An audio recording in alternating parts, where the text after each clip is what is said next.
Halo semuanya, saat ini saya akan membawakan materi mengenai constant growth atau penilaian saham melalui metode pertumbuhan konstan. Nah, saat ini kita masuk dalam pembahasannya. Constant growth adalah variasi model diskon dividen yang digunakan sebagai metode penilaian suatu perusahaan atau saham.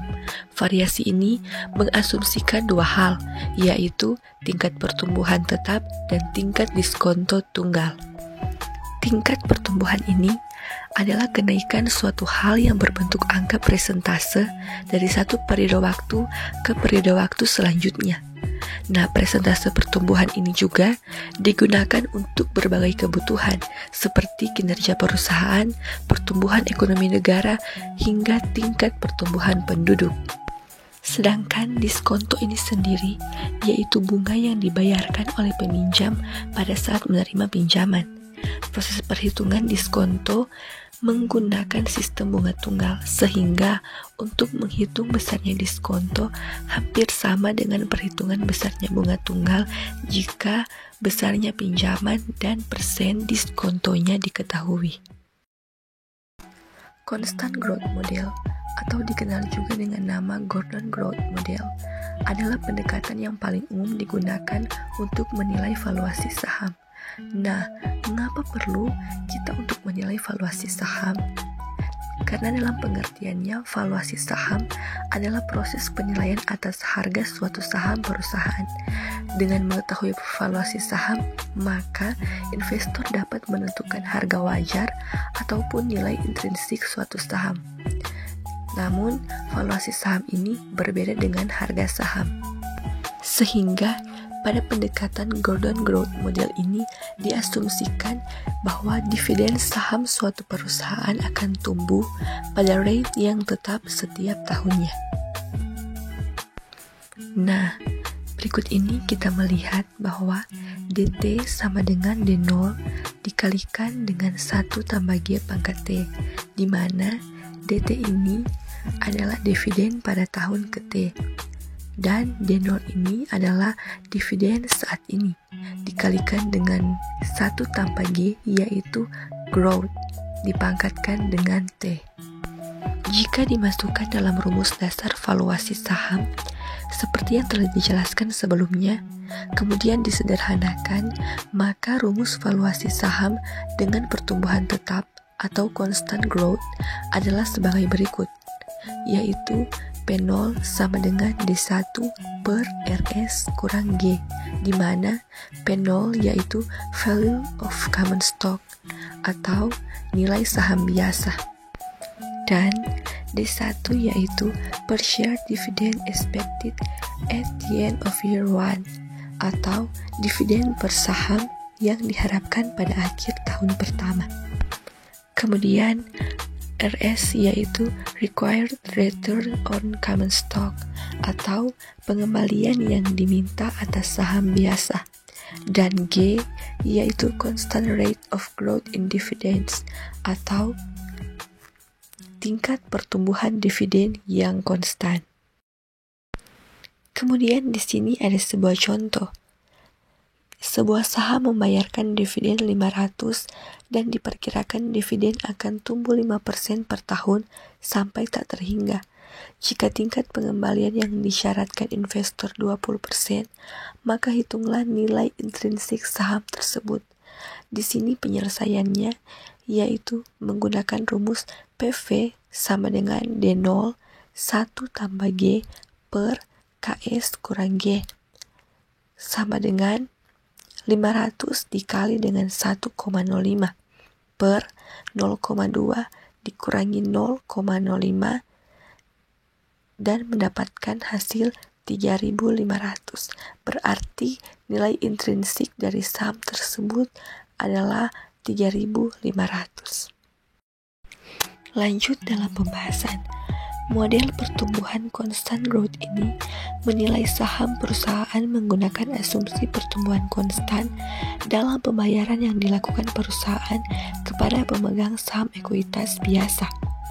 Ada 3 input utama dalam model ini, yaitu dividen per saham atau DPS, dan tingkat pertumbuhan dividen per saham, dan juga tingkat pengembalian yang diperlukan atau ROR. Kemudian di sini ada model pertumbuhan Gordon. Kenapa ada pertumbuhan Gordon? Karena constant growth juga disebut atau dikenal dengan Gordon Growth Model atau pertumbuhan Gordon ini. Nah, pertumbuhan Gordon ini mencoba menghitung nilai wajar saham terlepas dari kondisi pasar yang berlaku dan mempertimbangkan faktor pembayaran dividen dan pengembalian yang diharapkan pasar. Jika nilai Gordon Growth Model lebih tinggi dari harga pasar saham saat ini, maka saham tersebut dianggap undervalued dan harus dibeli. Sebaliknya, jika nilainya lebih rendah dari harga pasar saham saat ini, maka saham tersebut dianggap overvalued dan harus dijual. Nah, memangnya apa sih yang dimaksud dengan saham overvalued? Saham overvalued ini berarti nilai wajar saham perusahaan berada di bawah harga saham di pasar atau harga saham yang tertera telah berada di atas harga yang seharusnya. Dan kapan saham tersebut bisa dikatakan overvalued? Saham tersebut bisa dikatakan overvalued jika return harapan saham individu lebih kecil dari return yang disyaratkan CMPM. Apabila itu terjadi, maka saham tersebut termasuk di dalam kategori saham overvalued. Model pertumbuhan Gordon ini juga digunakan untuk menentukan nilai intrinsik saham berdasarkan serangkaian dividen masa depan yang tumbuh pada tingkat yang konstan. Ini adalah varian populer dan langsung dari model diskon dividen atau DDM.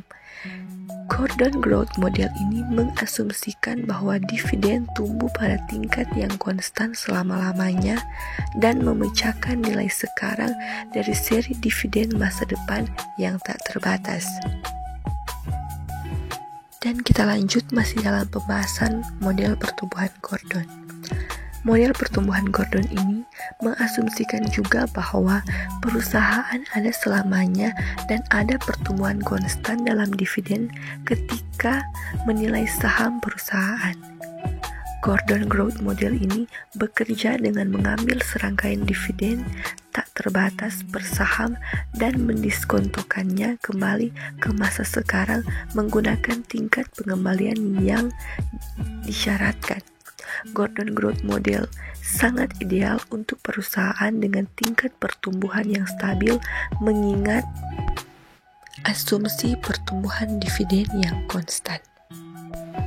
Dividen tumbuh sesuai dengan tingkat pertumbuhan perusahaan, maka model ini cocok untuk perusahaan yang mature dengan pertumbuhan yang stabil. Kemudian ada rumus dividen bertumbuh konstan, yaitu P0 sama dengan D0 dikali 1 tambah G per KS kurang G, di mana P0 ini yaitu merupakan harga saham, D0 yaitu nilai dividen terakhir, dan G yaitu tingkat pertumbuhan perusahaan, dan KS yaitu tingkat keuntungan yang disyaratkan pada saham tersebut. Model ini disebut Gordon Model. Mengapa disebut sebagai Gordon Model? Karena sesuai dengan nama penemunya, yaitu Myron J. Gordon. Selanjutnya, di sini ada contoh constant growth. Dengan menggunakan metode Gordon Model, kita dapat menghitung harga saham A. Apabila diketahui dividen terakhir adalah 1,82, tingkat pertumbuhan perusahaan diperkirakan sebesar 10%, investor mensyaratkan return sebesar 16%. Maka, berapakah harga saham A? Penyelesaiannya kita menggunakan rumus yang tadi, yaitu P0 sama dengan D0 dikali 1 tambah G per KS kurang G. Kita masukkan angka-angka yang ada di soal ke dalam rumusnya, yaitu 1,82 dikali 1 tambah 0,10 per 0,16 dikurangi 0,10, maka hasilnya didapatkan 33,33. Nah, berikut ini ada langkah-langkah untuk menghitung nilai intrinsik saham dengan menggunakan metode diskonto dividen dengan model pertumbuhan konstan. Yang pertama, menghitung tingkat pertumbuhan dividen dengan simbol G. Maka G sama dengan ROE kali retention rate. Retention rate sama dengan 1 kurang dividen payout ratio.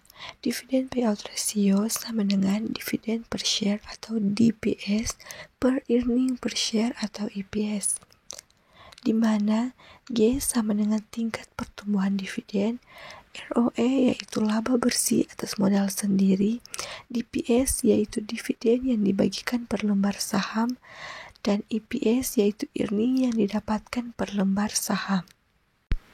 Dan yang kedua yaitu menentukan estimasi dividen yang diharapkan di masa depan, yaitu DT sama dengan D0 dikali 1 tambah G pangkat T, di mana DT sama dengan estimasi dividen yang diharapkan tahun T, dan D0 yaitu dividen tahun terakhir diterima atau dibagikan, dan G yaitu tingkat pertumbuhan dividen, kemudian T yaitu tahun ke T. Dan yang ketiga yaitu menghitung tingkat pengembalian yang diharapkan atau required rate of return, yaitu K sama dengan D per P 0 tambah G, di mana K yaitu tingkat return yang disyaratkan atau required rate of return, dan D yaitu dividen terakhir, P0 sama dengan harga pasar saat ini, dan G yaitu tingkat pertumbuhan dividen. Kemudian yang keempat yaitu menghitung nilai intrinsik, dan bisa kita lihat bersama simbol ini, yaitu nilai intrinsik saham dengan model pertumbuhan 0. Dan D1 yaitu dividen yang akan diterima dalam jumlah konstan selama periode pembayaran dividen di masa datang. K yaitu tingkat return yang disyaratkan, dan G yaitu tingkat pertumbuhan. Memang ada kalanya perusahaan mengalami pertumbuhan yang sangat baik, jauh di atas pertumbuhan normal, dan sangat menjanjikan selama beberapa tahun. Akan tetapi, lambat laun menurun terus. Itu semua tergantung dari cara kita mengelolanya dengan memanfaatkan dan menerapkan metode-metode yang ada. Dan sekian materi dari saya mengenai constant growth. Semoga dapat bermanfaat bagi kita semua. Terima kasih sudah menyaksikan materi ini dan sampai jumpa.